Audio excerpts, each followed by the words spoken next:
Hello everyone, I hope you are all well and you must have seen my previous videos also. और आपको before starting this topic मैं आपको पहले ही आपको बता देती हूँ कि we have completed our life processes. लास्ट जो मेरा वीडियो था वो एक्सक्रीशन का था, जिसमें I have explained about excretory system of human being and plants का भी मैंने उससे पहले वीडियो में एक्सक्रीशन एक्सप्लेन किया था। एंड उसके बाद functioning of nephron which is the unit for excretory system. और तो वहाँ पे हमारा लास्ट जो मेरा वीडियो था, हमारा लाइफ प्रोसेस है जो इतना इम्पोर्टेंट चैप्टर है बायो का, क्लास 10th का, वो हमने ख़त्म कर दिया है। Now I am going to take some questions, 5 questions in each video I am going to take and explain them thoroughly. तो let's start. I am Jasbir कौरतूर फ्रॉम दूर एकेडमी। आज का मेरा टॉपिक है 5 questions from life processes, right. First question है, इसका कुछ क्वेश्चंस मैंने साथ के साथ जब वीडियोस बनाए थे तो उसके साथ ही मैंने एक्सप्लेन किए थे, so I am not taking those questions. आप उन वीडियोस में you can see in those videos. और जो अभी रेस्ट ऑफ द क्वेश्चंस है I am going to take one by one. तो फर्स्ट क्वेश्चन है differences between autotrophic nutrition and heterotrophic nutrition.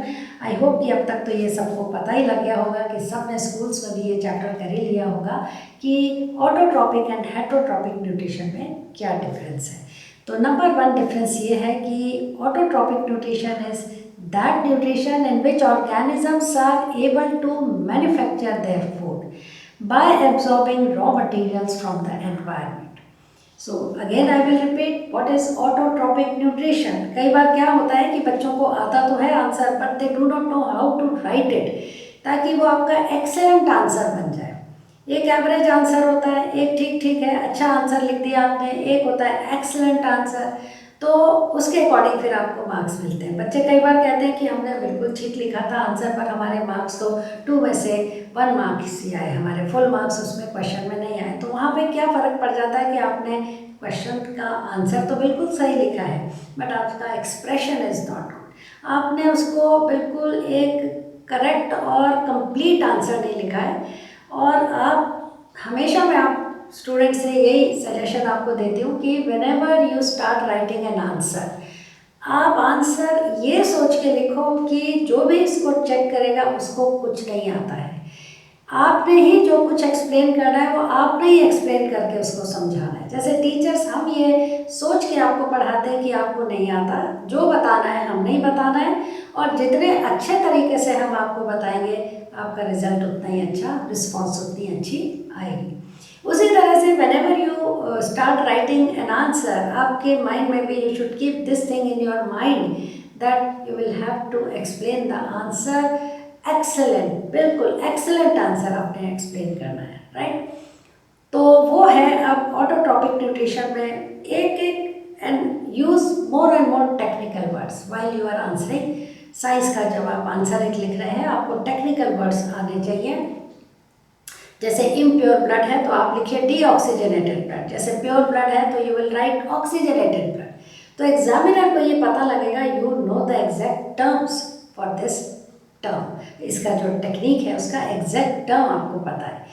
So let's start. First question है आपका differences between autotrophic nutrition and heterotrophic nutrition. कैसे लिखेंगे? Autotrophic nutrition is that nutrition in which organisms they absorb raw materials from the environment and they are able to manufacture their food within their body. This is the definition of autotrophic nutrition. और इसका example क्या है? All the green plants they are having autotrophic nutrition, so they are autotrophs. They are able to manufacture their food by absorbing carbon dioxide from the environment, by absorbing sunlight जो कि chlorophyll absorb करता है, in the presence of water, in the presence of CO2, in the presence of sunlight and chlorophyll के presence में all the green plants are able to manufacture their food in the form of food। किस में बनाते हैं? वो glucose के form में food बनाते हैं, पर कुछ ग्लूकोज तो वो प्लांट्स अपने लिए एनर्जी के लिए यूज़ करते हैं, they utilize it. Rest of the glucose gets converted into starch और वो स्टोर हो जाता है आपके सेल्स के अंदर, प्लांट्स के सेल्स के अंदर वो स्टोर हो जाता है। तो तभी आप जब भी टेस्ट करते हैं starch formation, this is photosynthesis, the whole process is known as photosynthesis. कुछ पुराने जो आप लाइफ प्रोसेसेस के मेरे न्यूट्रिशन वाले जो वीडियोस देखोगे उसमें सारा कुछ डिटेल में एक्सप्लेन किया हुआ है। तो ये whole process of nutrition in plants, green plants, is known as photosynthesis. और फोटोसिंथेसिस में स्टार्च बनता है, उसका टेस्ट हमेशा हम करते हैं, आयोडीन टेस्ट करते हैं, इट टर्न्स ब्लू ब्लैक। तो लेकिन मैं आपको बताऊंगी कि एक्चुअल में ड्यूरिंग फोटोसिंथेसिस ग्लूकोज बनता है, ग्लूकोज कुछ यूटिलाइज हो जाता है, प्लांट्स अपने एनर्जी उससे लेते हैं, and rest of the glucose get stored in the form of starch. तो अगेन आई विल एक समरी बना के अब आपने लिखना है कि what is autotrophic nutrition, that nutrition which organisms are able to manufacture the food by absorbing carbon dioxide, sunlight, chlorophyll होता ही है ग्रीन लीव्स में, and water from the soil. On the other hand जो आपका heterotrophic nutrition होता है बिल्कुल opposite होता है कि heterotrophic nutrition is that nutrition in which organisms are not able to manufacture their food by absorbing raw material from the environment. They are not able to manufacture their food, so they will have to get food from outside sources। और उनको food कहाँ से मिलता है, या तो plant से मिलता है या एनिमल से मिलता है।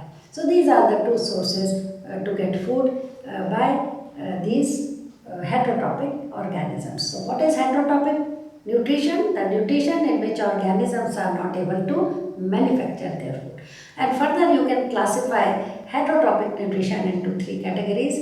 कुछ तो होते हैं आपके पैरासाइट्स, पैरासिटिक हेटरोट्रॉपिक न्यूट्रिशन होता है, दूसरा है सैप्रोफिटिक न्यूट्रिशन, तीसरा है होलोजोइक न्यूट्रिशन। तो उसके एग्जांपल्स भी मैंने टाइम पे न्यूट्रिशन वाले वीडियोस में एक्सप्लेन किया है।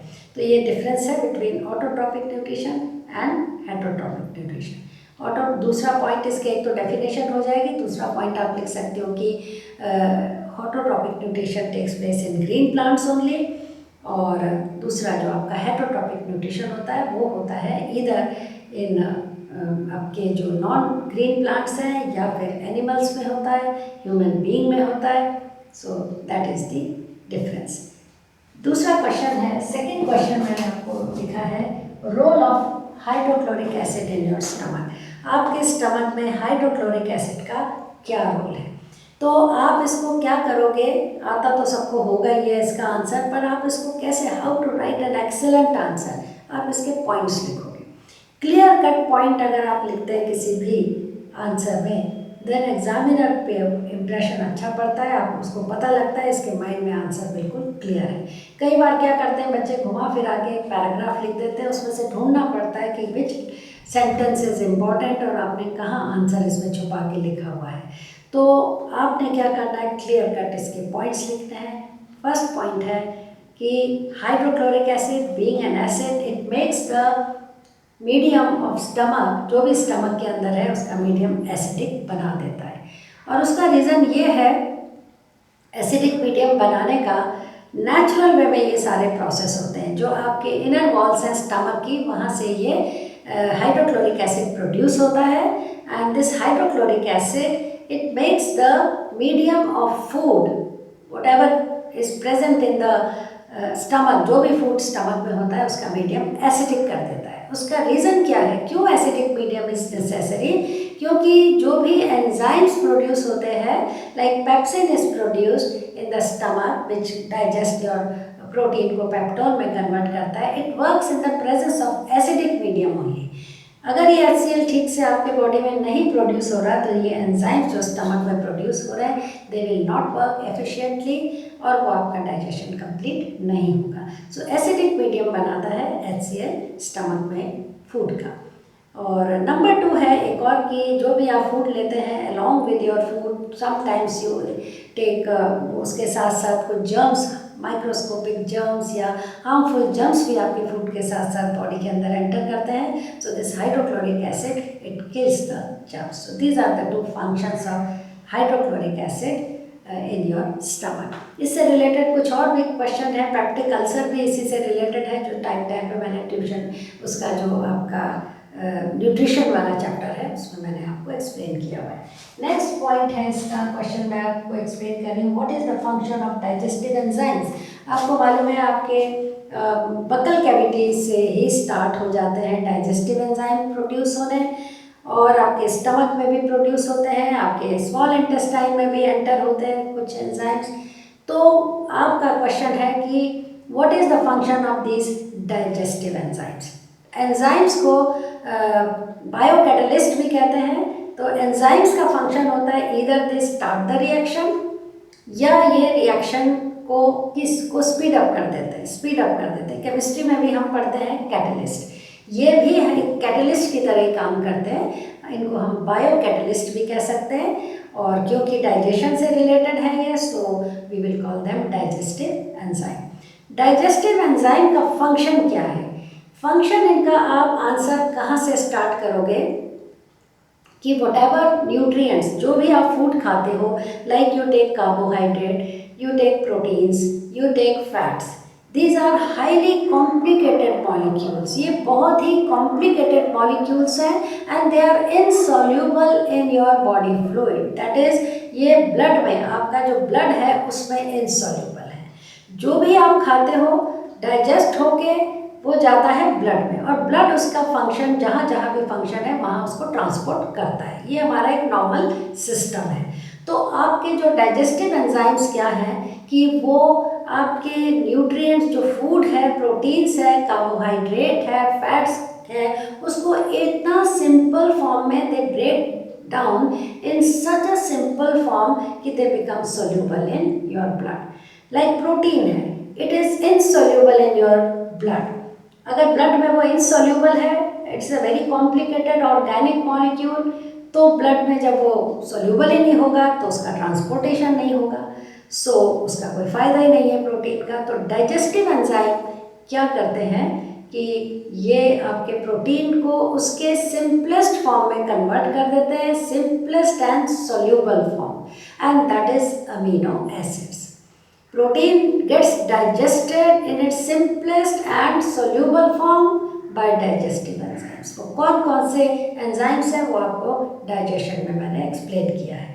सो आपने फंक्शन बताना है कि डाइजेस्टिव एंजाइम का क्या फंक्शन है। You will have to take these examples कि digestive enzymes they make the food so simple, they break it down into simpler and soluble form. For example, protein gets digested in amino acids which is soluble and transported by blood. दूसरा, आप जो carbohydrate खाते हो, carbohydrate as such it does not dissolve in your body fluid, यानी कि blood में वो dissolve नहीं होता, तो it has to be simplified, उसको it has to break down into its simplest form, and the simplest form of any type of carbohydrate minus cellulose वो नहीं डाइजेस्ट होता हमारे बॉडी में।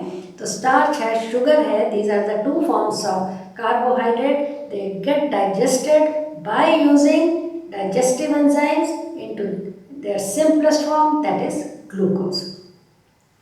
तो glucose is the simplest form of carbohydrate।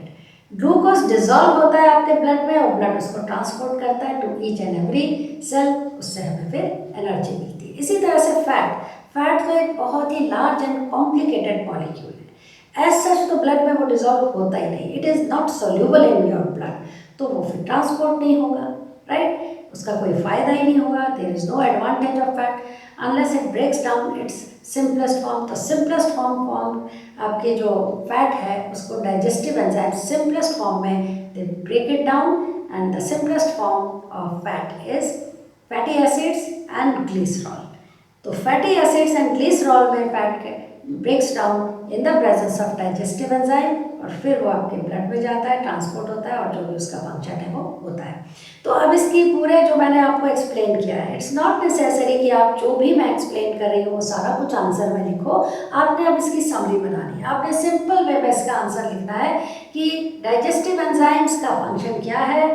They make the food so simple and soluble, food in the form of proteins and carbohydrate and fats में जो खाते हैं, they break them down into their simplest form and soluble form, so they will dissolve in blood take them to each and every cell of the body. So this is the function of digestive enzyme. Next question है कि how small intestine design to absorb food. Small intestine का function क्या है?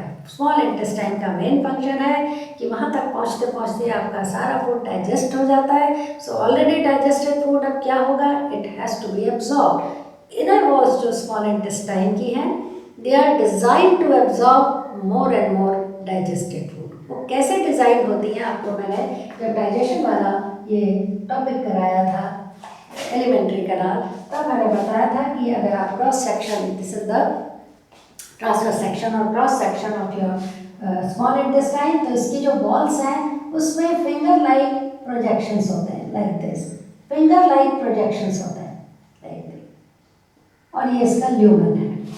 Finger like projections को क्या बोलते हैं? Villi. ये बहुत ही एक स्टैंडर्ड एंड वेरी इंपॉर्टेंट ये क्वेश्चन है कि villi, finger like projections are present in the inner walls of the small intestine.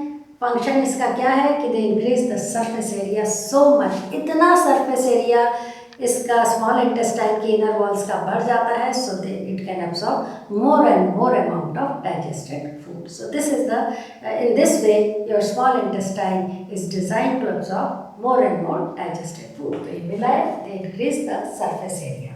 Next question है इसी तरह से, how are lungs designed to exchange of oxygen and carbon dioxide gas? कि इसी तरह से जैसे मिलाई गया सरफेस एरिया इंक्रीज किया, वैसे ही आपके रेस्पिरेटरी सिस्टम जब मैंने बताया था तो उसमें आपको respiratory system of human being भी बताया था, वन पेयर ऑफ लंग्स, और उसमें मैंने बताया था कि lungs are not empty, they are filled with millions and millions of microscopic structures known as alveoli. Balloon like structure होते हैं एल्वियोलाई, और पूरे आपके लंग्स के अंदर फुल ऑफ एल्वियोलाई, और lungs are full of alveoli. फ़ायदा क्या है? What is the advantage? कैसे ये इसका एडवांटेज है कि ये जो एल्वियोलाई है, how do they increase the exchange capacity of O2 and CO2, oxygen and carbon dioxide के एक्सचेंज को कैसे ये इसकी एफिशिएंसी बढ़ाते हैं? तो इसका ये है कि जो इतने एल्वियोलाई होते हैं, नंबर वन, एक तो they increase the surface area, surface area बढ़ जाता है जितना ज़्यादा, उतना ही exchange of CO2 and O2 will take place. और दूसरी चीज़ ये है कि एल्वियोलाई की वॉल्स आर सो थिन, इतनी थिन वॉल होती है एल्वियोलाई की कि easily exchange of these gases take place. Oxygen cells में जाती है और सेल्स से आई हुई कार्बन डाइऑक्साइड लंग्स में आ जाती है। सो ये exchange of gas takes place through very thin walls of alveoli. तो एल्वियोलाई की जो वॉल्स होती हैं, दे आर सो थिन कि इजीली ऑस्मोसिस प्रोसेस से, osmosis is the flow of these gases from high, or water also, from higher concentration to lower concentration through a membrane, that is known as osmosis. तो alveoli में भी osmosis process होता है and exchange of gases, oxygen बाहर निकलती है, carbon dioxide अंदर enter करती है। एल्वियोलाई के walls are very thin, the walls of alveoli are very thin, so easily osmosis या exchange of gases हो जाता है। तो इसके दो पॉइंट आपके बनते हैं, एक तो alveoli they increase the surface area, and number two is alveoli की walls are so thin, so easily exchange of gases takes place through them. So this is all about, ये मैंने 5 क्वेश्चंस आपको explain किए हैं life processes के, क्योंकि हम chapter खत्म कर चुके हैं, और इसी तरह से 5 क्वेश्चन करके मैं सारा चैप्टर के क्वेश्चन आंसर बताऊंगी। उसके बाद फिर we will take some value based questions. So thank you so much for watching my this video. Take care of your health. Thank you so much.